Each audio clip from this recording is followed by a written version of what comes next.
सभी पत्रकार बंधुओं को नमस्कार। आज की प्रेस वार्ता दो प्रमुख मुद्दों पर है। पहला तो ये कि 3 बार के निर्वाचित मुख्यमंत्री अरविंद केजरीवाल जी के साथ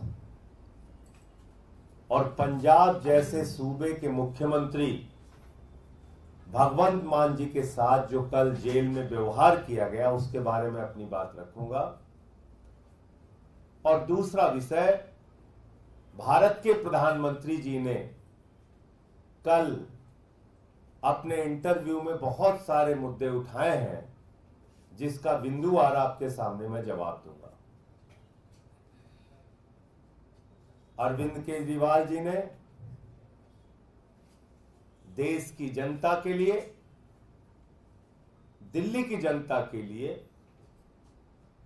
जिस जनता के लिए उन्होंने एक बेटे, एक भाई की तरह काम किया,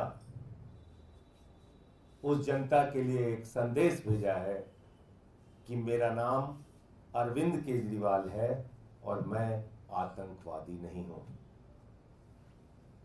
मेरा नाम अरविंद केजरीवाल है और मैं आतंकवादी नहीं हूं। ऐसा व्यवहार आप अरविंद केजरीवाल जी के साथ कर रहे हैं, आतंकवादियों जैसा। आपको शर्म नहीं आती? प्रधानमंत्री जी अपनी दुर्भावना में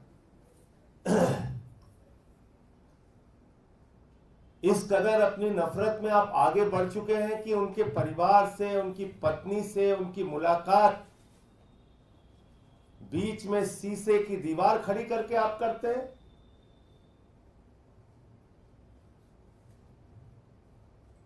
पंजाब जैसे सूबे के मुख्यमंत्री, जिनको Z+ श्रेणी की सुरक्षा प्राप्त है, दिल्ली के 3 बार के निर्वाचित मुख्यमंत्री की मुलाकात आप शीशे की दीवार खड़ी करके कराते हैं। भारतीय जनता पार्टी ने, प्रधानमंत्री जी ने इस कार्रवाई से यह जाहिर कर दिया गया है कि उनके मन में पूरी तरीके से एक नफरत, दुर्भावना और बदले की भावना अरविंद केजरीवाल जी के प्रति भरी हुई है। अपने ही देश में अपने ही एक मुख्यमंत्री के साथ ऐसा व्यवहार कर रहे हैं आप प्रधानमंत्री जी। 24 घंटे सीसीटीवी की निगरानी,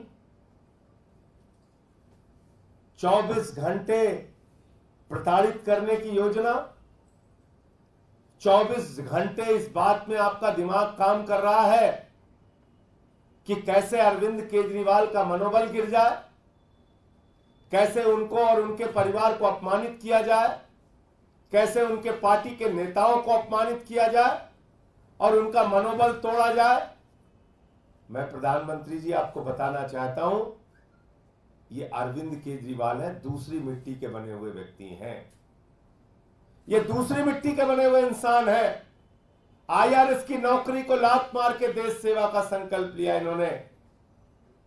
सैद्धांतिक मुद्दा आया तो 49 दिन की सरकार से भी इस्तीफा दिया।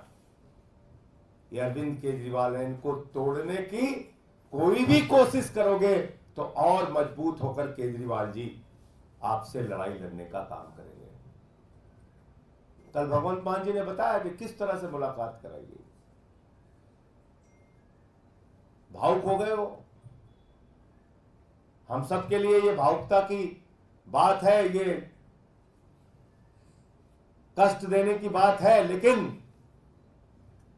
भारत के प्रधानमंत्री और भाजपा के लिए ये शर्म की बात है। आप अपने आप में भी अगर कभी 1 मिनट सोचते होंगे तो अपनी इंसानियत को मारने का काम आप कर रहे हैं।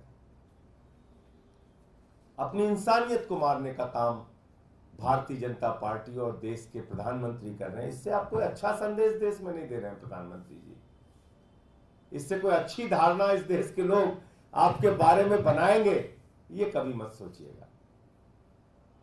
तो इसलिए जो कुछ जेल में केजरीवाल जी के साथ हो रहा है, आम आदमी पार्टी उसकी भर्त्सना करती है और यह कृत्य हिटलर शाही का कृत्य है, तानाशाही का कृत्य है और केजरीवाल जी को तोड़ने की मंशा है। लेकिन केजरीवाल टूटेगा नहीं, केजरीवाल झुकेगा नहीं, केजरीवाल लड़ा है, केजरीवाल लड़ेगा और दिल्ली की जनता के लिए काम करते रहे हैं, काम करते रहेंगे। अब दूसरा विषय, कल भारत के प्रधानमंत्री आदरणीय नरेंद्र मोदी जी ने एक इंटरव्यू दिया, काफी विस्तार से इंटरव्यू दिया। लेकिन उस इंटरव्यू में जो सबसे ज्यादा हैरान करने वाली बात थी, जो सबसे ज्यादा चौंकाने वाली बात थी कि भारत की आजादी के बाद देश का एक प्रधानमंत्री आजादी के बाद के हुए सबसे बड़े महाघोटाले को खुलेआम डिफेंड कर रहा है। भारत के प्रधानमंत्री इलेक्टोरल बॉन्ड के द्वारा भारतीय जनता पार्टी के द्वारा ली गई रिश्वत को, इलेक्टोरल बॉन्ड के महाघोटाले को, जिसमें सर से लेकर पांव तक भारतीय जनता पार्टी डूबी हुई है, उस घोटाले और उस भ्रष्टाचार को देश के प्रधानमंत्री डिफेंड कर रहे हैं। देश के प्रधानमंत्री उसके पक्ष में खड़े हो गए हैं। इलेक्टोरल बॉन्ड पे किसने निर्णय दिया? इलेक्टोरल बॉन्ड को किसने अनकॉन्स्टिट्यूशनल कहा? इलेक्टोरल बॉन्ड को किसने अवैध कहा? किसी पॉलिटिकल पार्टी में ने नहीं कहा प्रधानमंत्री जी। भारत के सर्वोच्च न्यायालय के 5 जजों की खंडपीठ ने कहा, सर्वोच्च न्यायालय के 5 जजों की खंडपीठ ने कहा कि इलेक्टोरल बॉन्ड असंवैधानिक है और अवैध है। आपने सुप्रीम कोर्ट का भी अपमान किया। भारत के प्रधानमंत्री को देश के सुप्रीम कोर्ट से माफी मांगनी चाहिए। भारत के प्रधानमंत्री को सुप्रीम कोर्ट के फैसले की आलोचना करने के लिए और इलेक्टोरल बॉन्ड के भारतीय जनता पार्टी के भ्रष्टाचार को डिफेंड करने के लिए इस देश की जनता से माफी मांगनी चाहिए। खुलेआम आपकी पार्टी ने रिश्वत लिया। 3 बार आपने प्रयास किया कि ये घोटाला खुलने ना पाए। वो तो धन्यवाद है सर्वोच्च न्यायालय का कि उन्होंने कहा नहीं, देश के सामने जाहिर करो किस कंपनी ने तुम्हें कितना पैसा, कितना रिश्वत, कितना घोटाले का रकम आपको दिया है। और जब पता चला तो देश के सामने पूरा सच बीजेपी का आया। इस देश की आजादी के बाद मैं बार बार कहता हूं, देश की सबसे भ्रष्ट पार्टी का नाम है भारतीय जनता पार्टी। देश की सबसे भ्रष्ट सरकार का नाम है बीजेपी सरकार। और यह तो प्रमाणित हो गया। खुद प्रधानमंत्री डिफेंड कर रहे हैं, इलेक्टोरल बॉन्ड को डिफेंड कर रहे हैं, सुप्रीम कोर्ट के ऑर्डर के खिलाफ बोल रहे हैं प्रधानमंत्री। यह हैरान करने वाली बात है। और कैमरे पे प्रधानमंत्री झूठ बोल रहे हैं। हालांकि झूठ बोलने में बीजेपी को महारत है, इसमें मुझे कोई आश्चर्य नहीं है। उनकी पार्टी का नाम ही है भारतीय झूठा पार्टी। लेकिन आप देखिए, प्रधानमंत्री कह रहे हैं अरे हमें तो इतना ही पैसा मिला, उतना ही पैसा मिला। नहीं मान्यवर, आपकी अकेली पार्टी को 65% धन मिला है। 65% इलेक्टोरल बॉन्ड के 65% रिश्वत अकेले बीजेपी को मिली है। इलेक्टोरल बॉन्ड के जरिए 65% इलेक्टोरल बॉन्ड के जरिए 65% की धनराशि, रिश्वत की रकम अकेले भारतीय जनता पार्टी को मिली है। और आपका तो मनी ट्रेल भी पकड़ लिया गया। शराब घोटाले के मुख्य घोटालेबाज शरद रेड्डी से 60 करोड़ रुपए भारतीय जनता पार्टी ने लिया है। शराब घोटाले में तो आप शामिल हैं प्रधानमंत्री जी, आपकी पार्टी शामिल है। रिश्वत तो आप लोगों ने ली है। और इतनी सारी कंपनियों की डिटेल आ गए, अब भी आप बेशर्मी से डिफेंड कर रहे हैं। आज कंपनी से आप रिश्वत ले रहे हैं, कल आप उसको ठेका दे रहे हैं, आज रिश्वत ले रहे हैं, कल ठेका दे रहे हैं, आज रिश्वत ले रहे हैं, कल ठेका दे रहे हैं, आज रिश्वत ले रहे हैं, 10 दिन बाद ठेका दे रहे हैं। ये संयोग है या दुर्योग है प्रधानमंत्री जी? ये संयोग है या दुर्योग है? ये संयोग है या रिश्वत का खेल है? ये संयोग है या भ्रष्टाचार का खुला खेल है? इस देश की जनता को बताइए। आपने ईडी के छापे मरवाए, सीबीआई के छापे मरवाए, और जिन कंपनियों पे ईडी और सीबीआई के छापे मरवाए उन्हीं कंपनियों से आपकी पार्टी ने चंदा लिया, भारतीय जनता पार्टी ने। फिर भी आप बेशर्मी से उसको डिफेंड कर रहे हैं। कितने प्रमाण चाहिए ईडी को? कितने प्रमाण चाहिए सीबीआई को? कितने प्रमाण चाहिए जांच एजेंसियों को?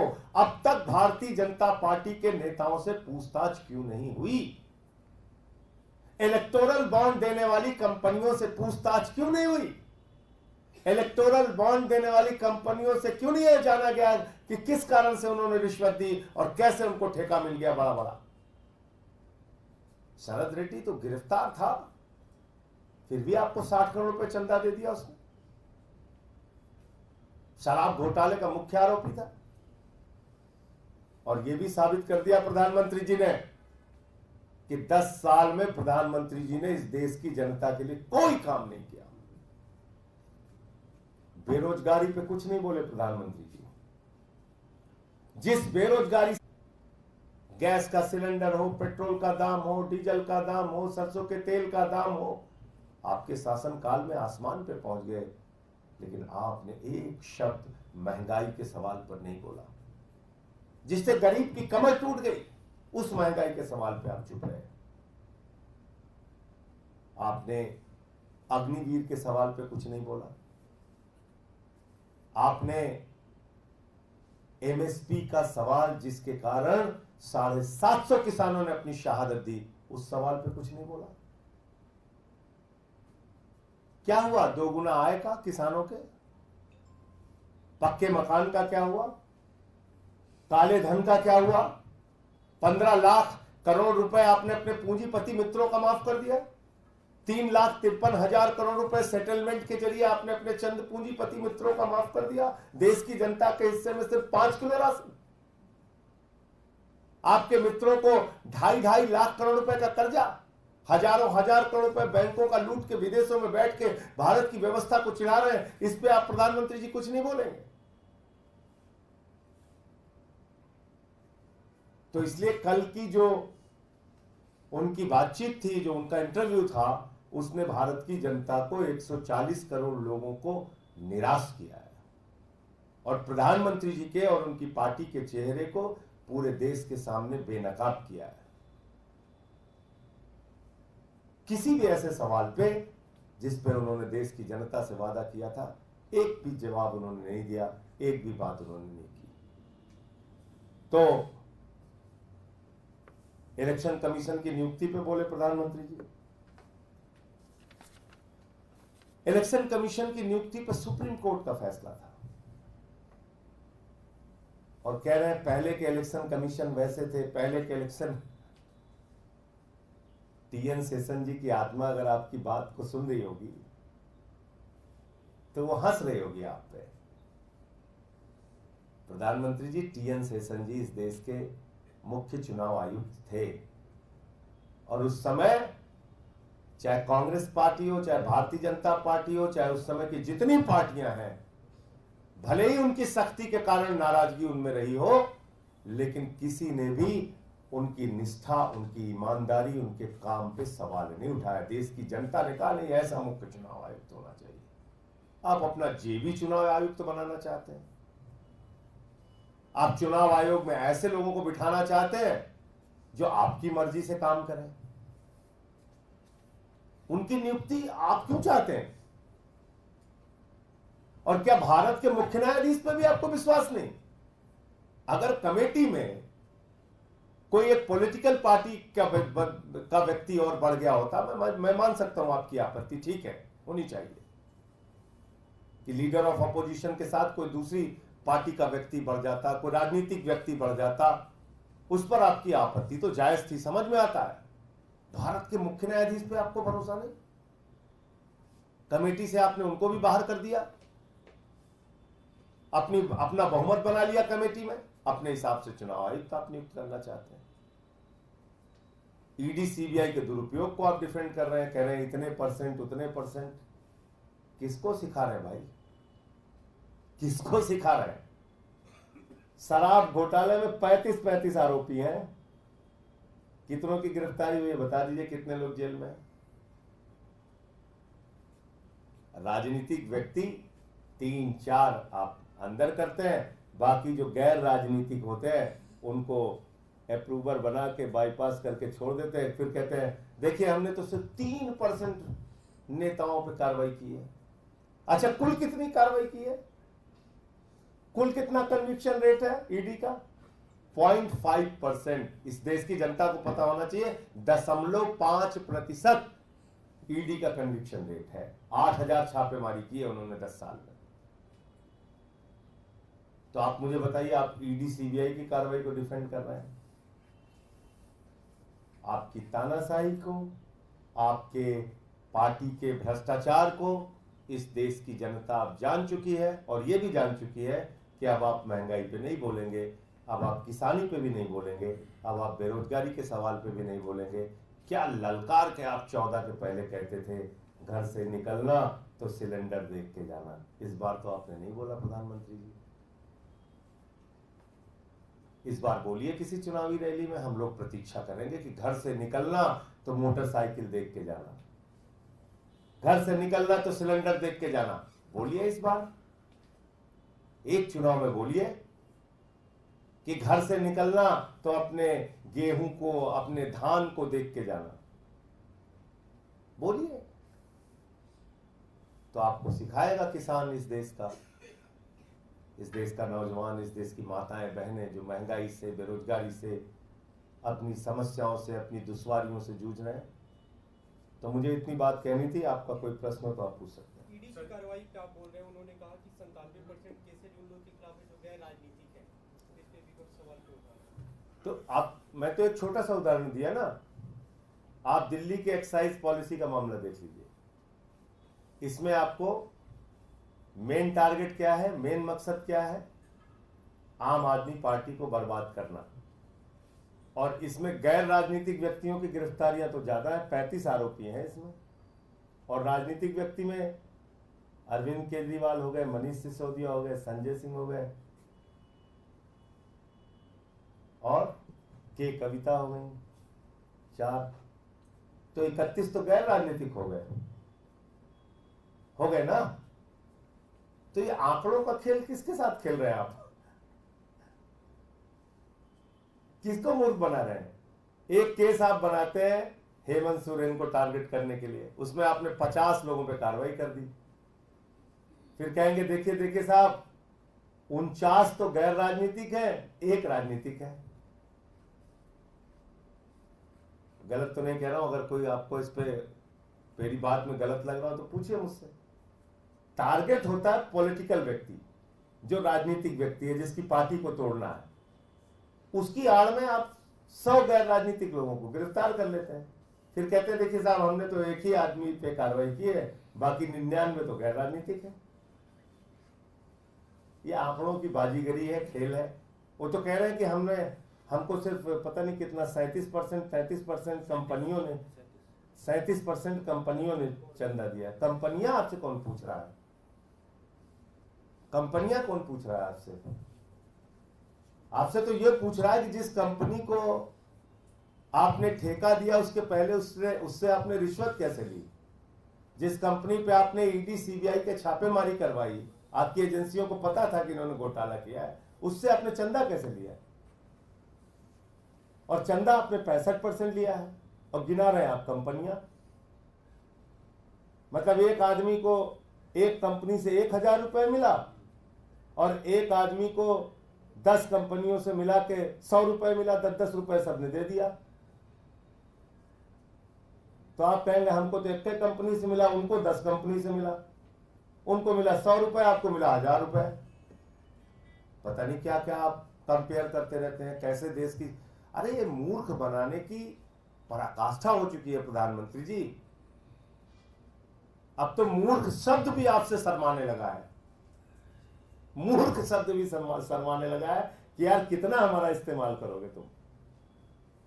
संजय जी, तिहाड़ जेल के बारे में आपने बताया कि अरविंद केजरीवाल के साथ गलत तरह का व्यवहार हो रहा है। तिहाड़ जेल का ये कहना है कि जेल मैनुअल के हिसाब से और सुप्रीम कोर्ट के आदेश के हिसाब से ये मुलाकात करवाई गई है, और वो जो नियम बनाए वो दिल्ली सरकार ने ही बनाए हैं, एकदम उसी को हम लोग फॉलो किए। प्रधानमंत्री उसमें 602 और 605 पढ़ लीजिए आपने, मैंने पिछली बार भी बोला था 602 और 60, और मैं किसी का नाम नहीं लूंगा। एक नाम आप पूछिए कि किस मुख्यमंत्री, एक नाम तो पूछे कि जब से तिहाड़ जेल बनी है तब से इस तरह से आतंकवादियों की तरह ऐसे बीच में शीशे की दीवार बना के आपने किस मुख्यमंत्री की मुलाकात की। इतना सवाल तो आपका बनता है मेरे ख्याल से तिहाड़ प्रशासन से, उनको नाम बताने दीजिए, उनसे पूछिए तो कि भैया किस मुख्यमंत्री की मुलाकात आपने इस तरह से कराई है आज के पहले। तो इसलिए मैं कह रहा हूं कि केजरीवाल के प्रति नफरत, दुर्भावना और एक आपका तानाशाही का रवैया है। उनका ये कहना है, तिहाड़ प्रशासन का ये कहना है कि पहले के इतिहास के बारे में जो हमसे सवाल पूछा जा रहा है, उसके बाद सुप्रीम कोर्ट का कुछ ऑर्डर है, उसके बाद हमें ये स्ट्रिक्टली बोला गया है जो जेल मैनुअल है उसको फॉलो करना है, और ये सब सुप्रीम कोर्ट के आदेश पे हो रहा है। चलिए जेल की बातें खोल दूं आपको। हाँ बताइए ना। खोलो। उसी जेल नंबर 2 में देश का एक कुख्यात अपराधी है जिससे उनका परिवार और वकील बैरक में मिलने जाते हैं। ज्यादा मत खुलवाइए, मैं रह के आया हूं 6 महीने। और किसकी किसकी मुलाकात ऑफिस में होती है उसकी लिस्ट बोल दूंगा तो फिर, और इसलिए मैं जेल प्रशासन को तो जान रहा हूं कि वो एक मोहरा है, मैं उनका नाम क्यों लूं, लेकिन मुलाकात होती है। और ये मैं कह रहा हूं 6 महीने रह के आया हूं, इस आधार पे कह रहा हूं कि ऑफिस में मुलाकात होती है, जेल में मुलाकात होती है, बहुत सारे लोगों की मुलाकात होती है, और एक कुख्यात अपराधी की मुलाकात उसके बैरक में होती है, उसके वकील से, उसकी पत्नी से। तो नाम भी बता दीजिए। छोड़ दीजिए, सर आप पता कीजिए कुछ काम, विदेश से लाया गया यही पकड़ा गया। कुछ काम आप कीजिए, सर एक सवाल, कुछ काम आप कीजिए, लेकिन इसके बाद प्रधानमंत्री जी से मौका लगे तो पूछ लीजिएगा कि भाई वो कुख्यात अपराधी से भी खतरनाक केजरीवाल है क्या। ये तो बता दिया वो अपराधी इंडिया से पकड़ा गया कि इंडोनेशिया से? अब इतना जानकार आप हैं, आप इतने सीनियर पत्रकार हैं, आपको सब पता है। एक सवाल ये है कि जेल का, आपको सब पता है, और आप आज चाहेंगे तो आपको आज पता चल जाएगा। और लेकिन चलाइएगा खबर जरूर, मैं कह रहा हूँ पूरी जिम्मेदारी से इस बात को। सर जेल का जवाब बोर्ड से संकल्प सभा की शुरुआत आज से होने जा रही है, लेकिन सवाल ये उठ रहे हैं कि आप अपनी ही सीटों पर कर रहे हैं। कांग्रेस की जो 3 सीट हैं, क्या वहां पर जेल का जवाब बोर्ड से नहीं दिया जाएगा? कोऑर्डिनेशन कमेटी की बात हुई थी, अभी तक कोई कोऑर्डिनेशन कमेटी फॉर्म नहीं हुई है। जॉइंट कैंपेनिंग की बात हुई थी, अभी तक कोई रणनीति सामने नहीं आ रही। क्या नहीं लगता इसका नुकसान? देखिए अभी कैंडिडेट डिक्लेयर करने में कांग्रेस पार्टी ने विलम्ब किया, तो जैसे ही कैंडिडेट उनका अब डिक्लेयर हो गया है, हम लोग बातचीत करके और जो भी एक संयुक्त रणनीति होगी, और हमने तो हमेशा कहा है 7 सीटें में जीतना है, संयुक्त रणनीति बना के हम लोग काम करेंगे। और इसमें कोई सवाल ही नहीं है, जहां जहां उनके कैंडिडेट हैं हम सपोर्ट करेंगे, जहां हमारे हैं उनके लोग सपोर्ट सर करेंगे। इसी कैंडिडेचर पर बीजेपी कह रही है कि महिलाओं की बात करते हैं, लेकिन दिल्ली में ना ही आम आदमी पार्टी ना ही कांग्रेस ने किसी भी महिला उम्मीदवार को नहीं उतारा। देखिए जहां तक बीजेपी का सवाल है, उसको तो महिलाओं के बारे में कुछ बोलने का अधिकार ही नहीं है। फिर मुझे हाथरस का कांड याद दिलाना पड़ेगा, फिर मुझे मणिपुर में क्या हुआ हमारी माताओं बहनों के साथ, उसको याद दिलाना पड़ेगा। फिर मुझे पहलवान बेटियों के साथ जो इस राष्ट्र का गौरव है, उन बेटियों को कैसे घसीट घसीट के मारा गया इसी दिल्ली की सड़कों पे, वो मुझे याद दिलाना पड़ेगा। तो इसलिए कम से कम भारतीय जनता पार्टी को महिलाओं के सम्मान और सुरक्षा के बारे में बोलने का अधिकार नहीं है। और 33% आरक्षण देने के नाम पे भी उन्होंने कितना बड़ा धोखा इस देश की महिलाओं के साथ किया, वो भी इस देश के सामने है। सर एक सवाल ये है, एबीपी न्यूज़ की वोटर सर्वे में जो ओपिनियन पोल है उसमें ये जो आंकड़ा आया है कि एक बार फिर से बीजेपी दिल्ली की 700 सीटों पर क्लीन स्वीप करने जा रही है। देखिए, सर्वे के परिणाम कई बार बदलते हैं। मुझे याद है कि पहला चुनाव जब हम लोग 13 में जीत रहे थे तो हमें उस समय 5 सीट 3 सीट ऐसे लोग दिखा रहे थे, कोई कोई तो 0 भी दिखा रहा था।